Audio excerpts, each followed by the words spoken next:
Alors ce qui est vraiment intéressant tout d'abord, c'est de comprendre qu'est-ce qui crée de l'anxiété chez l'enfant.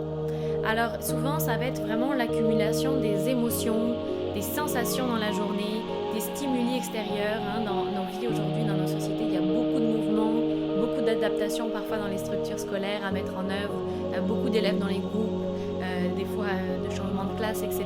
Donc tout ce mouvement-là, cet ensemble de stimuli, les éclairages, les sons, les connaissances à apprendre, la concentration que ça demande, c'est vraiment beaucoup d'informations pour l'enfant et ça peut parfois être vraiment imposant pour son système nerveux, ce qui crée de l'anxiété. Un peu comme si on avait un réservoir à émotions et sensations un peu exigeantes, puis qu'elles se remplissaient au fur et à mesure de la journée, puis qu'arrivé à la fin ou au milieu, selon les enfants, ça peut même être plus tôt que ça déborde et là les symptômes d'anxiété apparaissent.